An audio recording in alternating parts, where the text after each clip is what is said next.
En 1928, el hombre más rico del mundo construyó una ciudad entera en medio de la selva amazónica.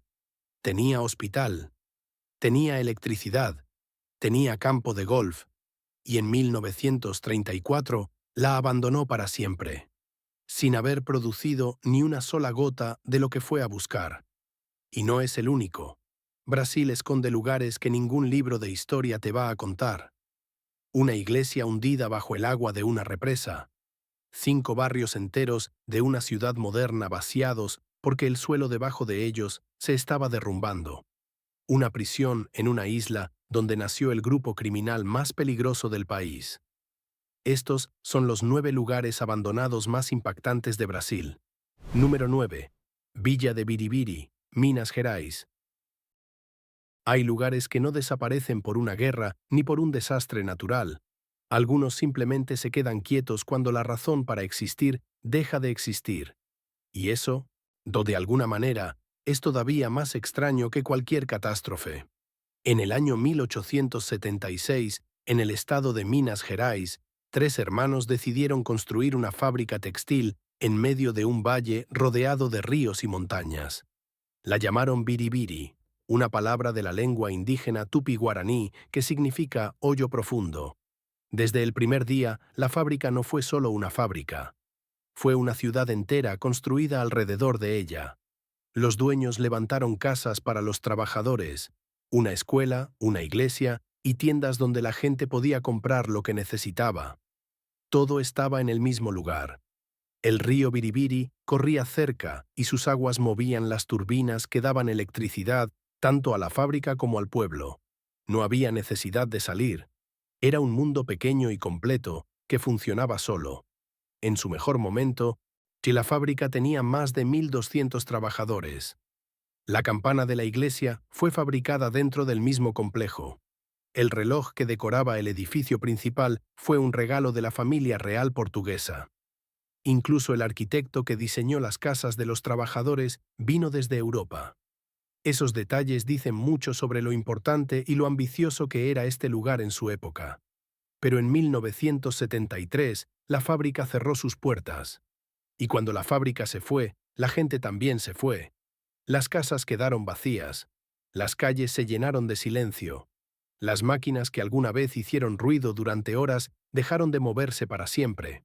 El valle que alguna vez sonó con el ruido de los telares y las voces de cientos de familias se convirtió en un lugar tranquilo donde solo habla el viento. Hoy, Villa de Biribiri forma parte del Parque Estatal de Biribiri. Sus edificios siguen en pie, bien conservados entre la naturaleza verde del valle. Los turistas visitan el lugar, caminan por sus calles vacías y miran las mismas paredes que vieron nacer y crecer a generaciones enteras. En 1998, el gobierno declaró el conjunto como Patrimonio Histórico Protegido. Las casas todavía se pueden rentar y algunos visitantes pasan la noche ahí, durmiendo entre las mismas paredes que alguna vez albergaron a familias de trabajadores. No es una ruina destruida, es un pueblo congelado en el tiempo. Y caminar por sus calles hoy se siente como entrar a una fotografía muy vieja, donde todo está en su lugar, pero nadie está. Número 8. Viaducto Petrobras, São Paulo. Imagina caminar por la selva tropical de Brasil y de repente ver un puente de concreto gigante saliendo de los árboles. No hay carretera antes. No hay nada al otro lado. Solo una estructura enorme suspendida sobre la vegetación, como si alguien la hubiera dejado caer desde el cielo y olvidado completamente que estaba ahí. Eso es exactamente el viaducto Petrobras. En los años 60, el gobierno de Brasil comenzó a construir la carretera Río Santos, una ruta que conectaría las ciudades de Río de Janeiro y São Paulo. Era un proyecto enorme, lleno de ambición. Pero una parte del trayecto tenía que atravesar una zona de selva muy densa, y eso hizo el trabajo mucho más difícil y mucho más caro de lo que nadie había calculado. Para los años 70, el gobierno decidió usar los caminos que ya existían dentro de la selva. Esos caminos habían sido abiertos por la empresa petrolera Petrobras para llegar a sus tuberías de mantenimiento. Y fue exactamente por eso que el viaducto terminó llevando ese nombre. Los trabajadores construyeron una estructura de más de 300 metros de largo y 40 metros de altura, luchando contra el calor, los insectos y los árboles enormes de la selva brasileña cada día. Pero justo cuando el proyecto avanzaba, llegó una crisis económica que golpeó al país entero. El dinero se acabó. Las prioridades cambiaron, los planes fueron rediseñados, la carretera fue redirigida hacia la costa en lugar de pasar por la selva. Y el viaducto, que nunca había sido usado por un solo vehículo, quedó abandonado para siempre en 1976. Las carreteras de tierra que debían conectarlo nunca fueron pavimentadas. El puente quedó literalmente en medio de la nada. Hoy, la naturaleza está recuperando poco a poco lo que fue suyo. Las plantas cubren las paredes de concreto, y los árboles crecen entre sus columnas. Raíces y enredaderas avanzan lentamente sobre el cemento. Y sin embargo, la estructura sigue en pie, firme en medio de la selva, como si se negara a desaparecer. Los aventureros que logran llegar hasta ahí lo usan para hacer rappel y saltos de bungee desde sus bordes. Es uno de los ejemplos más claros en el mundo de cómo millones de dólares del gobierno pueden convertirse en una ruina antes de que nadie la use ni un solo día. Número 7. La antigua Petrolandia, Pernambuco. Hay algo muy extraño en ver los arcos de una iglesia salir del agua. No del suelo, no de entre árboles, del agua. Como si el edificio estuviera ahogándose muy despacio, sin poder hacer nada. Y sin embargo, eso es exactamente lo que puedes ver si visitas el embalse de Itaparica, en el estado de Pernambuco, en el noreste de Brasil. Esos arcos son lo único que queda de la antigua ciudad de Petrolandia. Durante muchos años, Petrolandia fue un pueblo vivo y normal, con familias, mercados, una iglesia en el centro, calles con nombres y toda la vida cotidiana de una comunidad del interior de Brasil. Las personas nacían ahí, crecían ahí y envejecían ahí. Era un lugar que tenía historia, que tenía memoria, que tenía raíces. Pero en los años 80, el gobierno tomó una decisión que cambiaría para siempre el destino de este lugar. Se necesitaba construir la represa hidroeléctrica de Itaparica, la más grande del estado de Pernambuco. El río São Francisco sería represado, y eso significaba que una parte importante del territorio quedaría permanentemente bajo el agua. Las autoridades reubicaron a las familias, construyeron una nueva ciudad más arriba, con el mismo nombre, con casas nuevas y calles nuevas. Pero la vieja Petrolandia, con sus casas de toda la vida, sus calles conocidas y su historia de generaciones, desapareció bajo las aguas del embalse. Casi todo se hundió para siempre. Casi todo. Porque la iglesia del pueblo, con sus arcos de ladrillo y su estructura alta y sólida, no pudo ser completamente tragada por el agua. La cúpula y los arcos sobresalen todavía de la superficie, visibles para cualquiera que pase cerca en bote. Una estructura de ladrillo rojo que parece flotar entre el agua azul verdosa, como un fantasma que se niega a desaparecer con el resto. Para muchos visitantes, la imagen es imposible de olvidar. No se parece a una ruina normal. Se parece a una señal, como si la antigua Petrolandia le estuviera recordando al mundo que estuvo ahí, que existió, y que ninguna represa tiene el poder de borrar una historia por completo. Número 6. Dois Rios, Ilha Grande, Río de Janeiro. A unos 160 kilómetros al oeste de la ciudad de Río de Janeiro, existe una isla llamada Ilha Grande. Es un lugar hermoso, con selva tropical densa, playas de arena blanca y aguas limpias y transparentes. Pero en el corazón de esa isla, escondido entre los árboles, hay un pueblo que guarda una de las historias más oscuras de todo Brasil. El pueblo se llama Dois Rios, que en portugués significa dos ríos, porque dos ríos distintos llegan al mar exactamente en ese punto de la costa. Antes de 1884, ese territorio era una gran plantación de café y caña de azúcar. Miles de personas africanas esclavizadas fueron traídas a trabajar ahí en condiciones brutales. Muchos de ellos llegaron directamente de África en barcos, ni sin saber que nunca regresarían. En un momento dado, solo en una de las haciendas de la isla, trabajaban 5.000 personas esclavizadas. La esclavitud fue abolida en Brasil en 1888, y cuando eso ocurrió, la economía de la isla se derrumbó por completo. El gobierno entonces compró las tierras, y en 1894 decidió que Ilha Grande era el lugar perfecto para construir una prisión.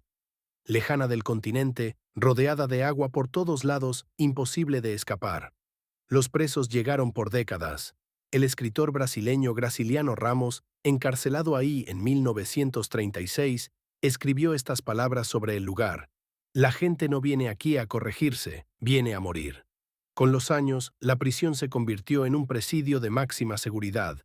En 1979, dentro de sus muros nació el Comando Vermelho, uno de los grupos criminales más peligrosos que Brasil ha conocido y que todavía opera hoy. En 1985, un preso conocido como Escadiña escapó de la isla en helicóptero, en uno de los casos de fuga más famosos de la historia del país. En 1994, el gobierno dinamitó gran parte de la prisión. Los presos fueron trasladados. La isla comenzó lentamente a abrirse al turismo. Hoy, Dois Ríos tiene unos 90 habitantes. Los autos están prohibidos en toda la isla. El silencio es tan profundo que puedes escuchar tus propios pasos sobre la tierra. Los edificios que quedan en pie están siendo devorados lentamente por la selva. Y las ruinas de la prisión, que hoy albergan un pequeño museo, siguen contando la historia de un lugar donde la oscuridad convivía todos los días con la belleza del mar. Número 5. Presidio de Ilha Anchieta, São Paulo. Frente a la costa norte del estado de São Paulo, a poca distancia de la ciudad de Ubatuba, existe una isla de 828 hectáreas rodeada de agua clara, fauna marina rica y selva atlántica casi intacta. Se llama Ilha Anchieta. Es hoy un destino de ecoturismo, con playas tranquilas y senderos entre árboles.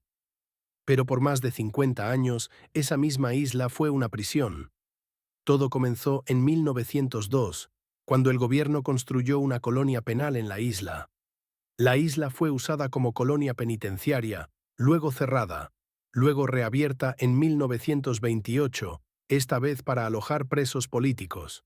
En 1934 fue rebautizada con el nombre del sacerdote jesuita José de Anchieta, quien siglos antes había establecido relaciones pacíficas con los pueblos indígenas de la región. Con los años, la prisión fue creciendo en tamaño y en violencia. Los presos vivían en condiciones muy duras. La comida era escasa. El espacio era limitado. Las peleas entre grupos rivales dentro de la isla eran frecuentes y cada vez más peligrosas. Los guardias tenían cada vez menos control sobre lo que ocurría adentro. Y en 1952, todas esas tensiones acumuladas llegaron a su punto de quiebre. Ese año, una rivalidad entre grupos de presos estalló en un levantamiento violento que duró varios días y dejó muertos y heridos dentro de la isla. Fue uno de los motines más graves registrados en la historia penitenciaria de Brasil. Las autoridades no tuvieron otra opción. El resultado fue el cierre definitivo de la prisión. En 1955, el último preso salió de Ilha Anchieta para siempre. Por muchos años, la isla estuvo prácticamente abandonada. Luego, en 1977, el gobierno creó el Parque Estatal de Ilha Anchieta para proteger tanto la naturaleza de la isla como las ruinas históricas de la prisión. Hoy, turistas, buceadores e investigadores visitan regularmente el lugar. Los restos de los edificios siguen en pie entre la vegetación, con monitores y guías que llevan a los visitantes a recorrer lo que queda. La playa que queda frente a las ruinas se llama Praia do Presidio, la playa de la prisión. Es uno de esos lugares donde la belleza del paisaje y el peso de la historia conviven todos los días, sin que ninguna de las dos pueda ganar completamente a la otra. Número 4. Ararapira, Paraná. Hay pueblos que son abandonados por las personas, y hay pueblos que son abandonados por la tierra misma. Ararapira es de los segundos, y su historia es quizás la más silenciosa y la más inevitable de todas las que vamos a ver hoy. Este pequeño pueblo pesquero se encuentra en la frontera entre los estados de Paraná y São Paulo, en la costa sur de Brasil. Fue fundado durante la época de la monarquía portuguesa y en sus mejores tiempos Fue un punto estratégico e importante para los barcos que navegaban por esa parte de la costa. Tenía su iglesia, construida en el siglo XVIII, su pequeño cementerio, sus casas de madera y una comunidad de pescadores que llevaba generaciones viviendo de ese mar y de ese canal. Pero el mar, con el tiempo, empezó a cobrarse lo que sentía que era suyo. Un proceso de erosión costera comenzó a comerse lentamente la tierra sobre la que estaba construido el pueblo. Las mareas y las corrientes fueron desgastando la orilla año tras año. Las casas más cercanas al agua empezaron a inclinarse, a agrietarse, a colapsar. Las familias comenzaron a irse, no porque quisieran abandonar su hogar, sino porque el suelo literalmente estaba desapareciendo bajo sus pies. El proceso se aceleró después de que en los años 50 se abrió artificialmente un canal en la zona para el paso de embarcaciones, lo que alteró la dinámica natural del agua y empeoró la erosión de manera significativa. Hoy solo se puede llegar a Ararapira en bote. No hay carretera, no hay puente. Cuando los visitantes llegan, encuentran casas con las puertas todavía cerradas, como si los dueños fueran a volver en cualquier momento. Todavía se pueden ver las paredes del cementerio, la estructura de la iglesia, los caminos que nadie recorre. Todo está en ese estado extraño entre abandonado y preservado, como si el tiempo hubiera decidido pausarse justo ahí y no moverse más. Los expertos señalan que si la erosión continúa al mismo ritmo, Ararapira desaparecerá completamente bajo el agua. No en siglos, en décadas. El mar seguirá avanzando hasta que no quede nada. Es un pueblo que no fue olvidado por su gente. Fue olvidado por la tierra. Número 3. Los barrios hundidos de Maceió, Alagoas. Este no es un lugar del pasado. Esto está ocurriendo ahora mismo. Maceió es la capital del estado de Alagoas, en el noreste de Brasil, una ciudad de casi 1 millón de personas, con playas hermosas, calles llenas de vida y una historia que se remonta siglos atrás. Pero debajo de 5 de sus barrios, el suelo está lleno de huecos enormes. Y esos huecos no fueron creados por la naturaleza, fueron creados por el ser humano. Durante 40 años, y una empresa petroquímica llamada Braskem extrajo sal de roca del subsuelo de la ciudad. Cavaron y cavaron durante décadas, sin importar que lo estaban haciendo directamente debajo de barrios donde vivían decenas de miles de familias. Con el tiempo, algunas de esas cavidades subterráneas llegaron a tener más de 100 metros de ancho. El suelo de arriba empezó a moverse, y nadie dijo nada hasta que fue demasiado tarde. En febrero de 2018, después de unas lluvias fuertes, aparecieron las primeras grietas en las paredes y los pisos del barrio de Pineiro. Luego llegó un sismo de magnitud 2,5. Luego más grietas. Luego más sismos. Pronto quedó claro que el suelo entero de esa parte de la ciudad estaba hundiéndose lentamente, como si algo desde abajo lo estuviera jalando hacia adentro. Los barrios de Pineiro, Bomparto, Mutange, Bebedouro y parte de Farol fueron declarados en peligro. Más de 60.000 personas tuvieron que dejar sus casas y sus negocios. Más de 14.000 propiedades fueron condenadas. Las calles quedaron vacías. Las escuelas quedaron vacías. Hasta una muñeca Barbie quedó abandonada en el piso de un salón de clases, exactamente donde un niño la dejó el último día que fue a estudiar. Algunos se negaron a irse. Una maestra retirada de 77 años llamada Natalicia González fue la última en quedarse en su calle. Rodeó su casa con tablas y plantas para protegerse de los ladrones. Tengo mis derechos, dijo. Estoy sola, con Dios. En noviembre de 2024, 20 funcionarios de Braskem fueron imputados por daños al patrimonio público y delitos ambientales. 5 barrios enteros de una ciudad moderna, vaciados. No por una guerra, no por un desastre natural, sino por 4 décadas de codicia. Número 2. Forlandia, Pará. En 1928, el hombre más rico de su época tomó una de las decisiones más costosas y más absurdas de la historia industrial moderna. Ese hombre era Henry Ford, el fundador de la Ford Motor Company. Y esa decisión fue construir una ciudad americana completa en medio de la selva amazónica de Brasil. Ford necesitaba caucho para fabricar los neumáticos de sus automóviles. En ese momento, el caucho natural era controlado casi completamente por los británicos desde sus plantaciones en Asia, y eso encarecía mucho su producción. Ford quiso romper esa dependencia de una vez. Negoció con el gobierno brasileño una concesión de 2,5 millones de acres de tierra a orillas del río Tapajós, en el estado de Pará, a unos 300 kilómetros al sur de Santarém. Lo que construyó ahí no fue solo una plantación, fue una ciudad entera. Casitas blancas de madera al estilo americano, un hospital moderno, una planta eléctrica, una biblioteca, un campo de golf, un hotel. La llamó Fordlandia y planeaba que vivieran ahí hasta 10,000 personas. Pero Ford también impuso sus reglas. Prohibió el alcohol, prohibió la carne.